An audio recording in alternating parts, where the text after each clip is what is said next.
Hello everyone, তোমরা সবাই কেমন আছো? আশা করছি খুব ভালো আছো। আমি ললিতা চলে আসলাম তোমাদের সঙ্গে নতুন একটা ব্লগ নিয়ে। আশা করছি যে যেখান থেকে দেখছো স্কিপ না করে পুরো ব্লগটা দেখবে। তোমাদের অনেক পছন্দ হবে আর অনেক মজার মজার জিনিস আছে। তো যাই হোক, সকালবেলা দেখতে পেলে দুটো পাখি প্রতিদিনই জানালার পাশে আসে বলে আমার ভাস্তা ওখানে জল আর খাবারের ব্যবস্থা করে রেখেছে যাতে ওরা খালি মুখে না যায়। আর বাবু চলে গেছিলো বাজারে, বাজার থেকে নিয়ে এসেছে মাছ আর ছিল মাছের তেল।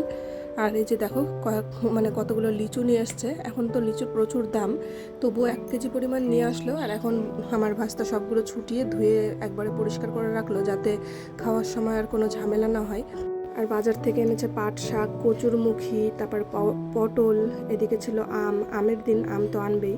আর আম 2-3 ক্যারি ব্যাগের মধ্যে ছিল। আর এদিকে মা তাড়াহুড়ো করে বাবুকে বানিয়ে দিচ্ছিল থানকুনি পাতা। এদিকে কাঁচা লঙ্কা রসুন ভেজে নিচ্ছে, থানকুনি পাতা বাটা হবে। আর এদিকে 2 পিস মাছ ভেজে বাবুকে দিয়ে দেবে এখন, কারণ রান্নার অপেক্ষা করতে গেলে বাবুর কাজে যাওয়া দেরি হয়ে যাবে। আর এই যে বলছিলাম তোমাদেরকে, থানকুনি পাতাগুলো এগুলোকেই ভেজে সুন্দর করে বাটবে। আর এটা কিন্তু খেতে কিন্তু সবাই খুব পছন্দ করে। একটু ঝটপট রান্না না করলে পরে বাবুর কাজে যেতে লেট হয়ে যায়। আর এদিকে দাদা বাবুর দোকান সাজিয়ে দিচ্ছিল। এই ফ্রিজটাতে 10 টাকার যে কুলফিগুলো সেগুলো রাখা হয়েছে। সেই কুলফিগুলো এখন বের করে নেবে, সব বের করবে না, যতটা পরিমাণ বাবুর দরকার সেই পরিমাণ মতনই বাবুর গাড়িতে সাজানো হবে। আর ওই আর একটা ফ্রিজ আছে, সেটাতে 20 টাকার 30 টাকার কুলফিগুলো রাখা আছে, তোমাদেরকে পরে সেগুলো দেখাচ্ছি। আর দেখতে পাচ্ছ কতগুলো পরিমাণ করে এক একটা ট্রেতে কুলফি। আর দাদার একটা জিনিস খুব ভালো, গ্লাভস ছাড়া একদম কাজ করে না। তো ওগুলো তো দেখালো, তোমাদেরকে এটাও দেখায় যে এখানে 20 টাকার কুলফিগুলো কতগুলো আছে। এখানেও কিন্তু প্রচুর পরিমাণে কুলফি আছে, সবগুলোই আজকে নিয়ে চলে যাবে। দাদা যখন যাবে তখন দাদার গাড়ি সাজিয়ে নেবে, আর বাবুরটা দাদা এখন সাজিয়ে দেবে। আর এখানে একজন দাদা বিক্রি করতে এসেছিল বাড়িতে ভাঙানো হলুদ জিরে, তো ওখানেই মা কোনো একটা মশলা হবে হয়তো, সেটা গুঁড়ো করে নিল। আর এদিকে বাবুর, তোমাদেরকে বললাম আগে বাবুর গাড়িটা সাজিয়ে দেবে। তো এখানে কিন্তু এটাও একটা ফ্রিজ, যেখানটাতে দাদাই কাস্টমাইজ করে বানিয়েছে খুব সুন্দর করে, যাতে উঠানো নামানো জিনিসগুলো খুব সুবিধা হয়।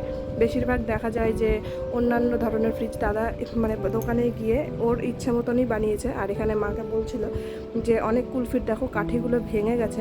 হ্যাঁ, কাজ করতে গেলে এরকম অনেক সময় হয়। আর দাদা দেখাচ্ছে, দেখো এটা কিন্তু 30 টাকার কুলফি, এত টেস্ট। এবার গিয়ে দেখলাম যে এর ভিতরে আরও অনেক ধরনের জিনিসপত্র অ্যাড করছে, যেগুলোর জন্য 30 টাকার কুলফিটা খেতে আরও বেশি ভালো লাগছে। আর একটু দামি হওয়ার কারণে এই কুলফিগুলো না যত দুধ দেওয়া যায় তো একটু তাড়াতাড়ি নরম হয়ে যায়। আর দেখতে পাচ্ছ যে কাঠিগুলো খুব শক্ত হয়ে থাকে আর কি ঠান্ডার কারণে, তো অনেক সময় কাজ করতে করতে কাঠিগুলো ভেঙে যায়। তো কিছু বলার নেই। তো এখন তো বাবু বেরিয়ে যাচ্ছে দোকান নিয়ে, কারণ 10টা-11টা মতন বাজে। তো বাবু 11টার মধ্যে বেরোয়, কারণ বাবু একটু দূরে দূরে কালেকশন করে, যে কারণে হাটগুলো আর কি তাড়াতাড়ি যেতে হয়। তারপরে চলে আসলাম বাড়ির কাজে। কাজ তো আমি সেরকম কিছুই করছি না, মা সব কাজ করছিল, আমি ওগুলোই ক্যাপচার করছিলাম। তো হাতের সাথে যেটুকু পারি সেটুকুই করছি। আর তার মধ্যে সবজি কাটাটা আমার একটা মেন ব্যাপার হয়ে দাঁড়ায়। আর দেখো আমার ভাজটা কি হয়েছে তাও তোমাদেরকে বলছি, দেখি।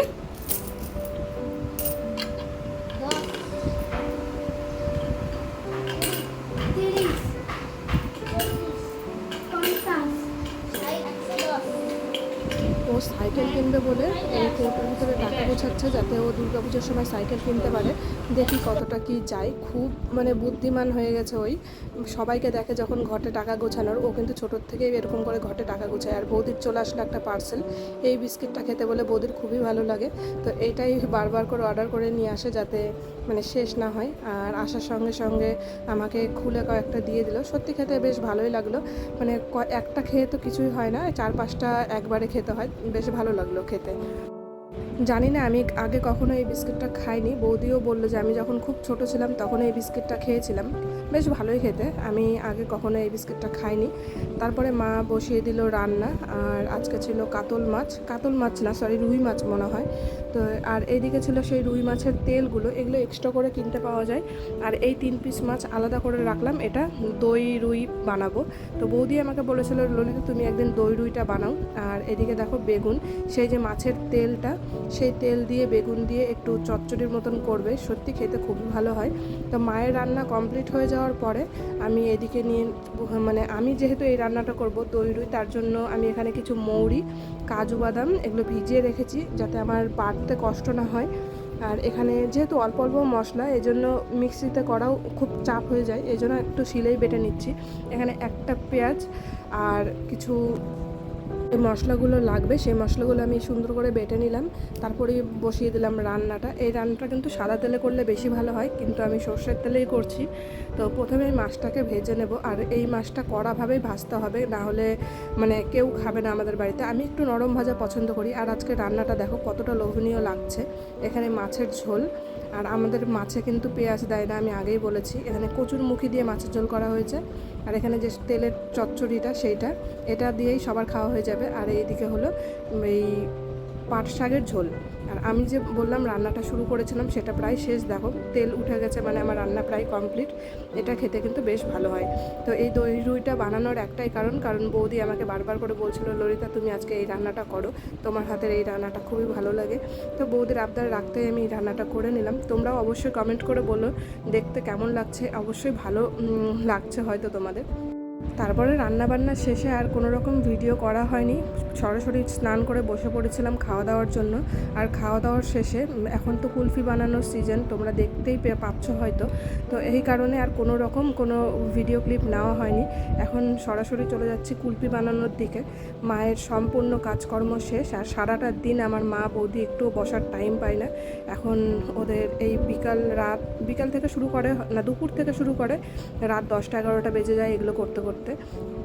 তো এখন এই কুলপিগুলো, এই যে ডাইসগুলো সেগুলোর ভিতরে দেওয়া হবে আর সমান করে নেওয়া হবে, এগুলো এখন জমাতে দিবে। তো তোমরা দেখতেই পাচ্ছ কতগুলো পরিমাণে বানানো হয়েছে। খেতে তো অসাধারণ হয়, যারা যারা খেয়েছো অবশ্যই তোমরা জানবে যে আমাদের কুলফি কতটা টেস্ট।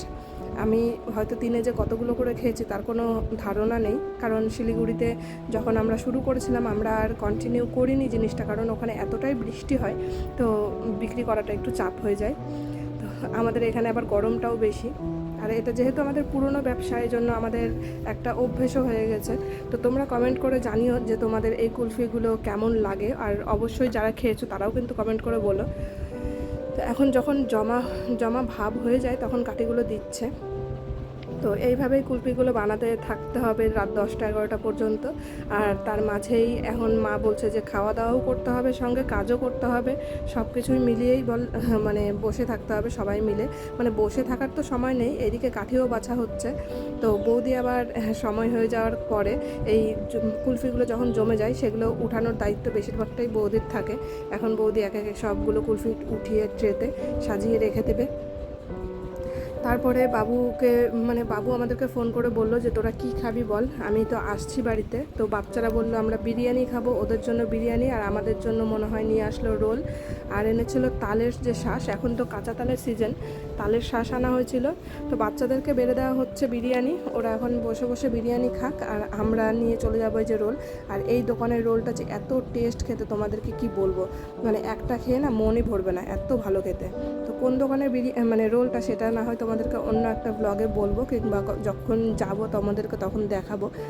তো আমার ভিডিওগুলো তোমাদের কেমন লাগছে অবশ্যই কমেন্ট করে বলো। আর বাড়ি গেলে যে এই মজার মজার ভিডিওগুলো তোমরা দেখতে পাও অবশ্যই কমেন্ট করে বলবে কেমন লাগছে। আমার আজকের ব্লগটা আমি এখানেই শেষ করছি। ভালো লাগলে like, share, subscribe to my channel. আর দেখা হবে তোমাদের সঙ্গে পরের একটা ব্লগে। ততক্ষণ সবাই সুস্থ থেকো, ভালো থেকো, টাটা।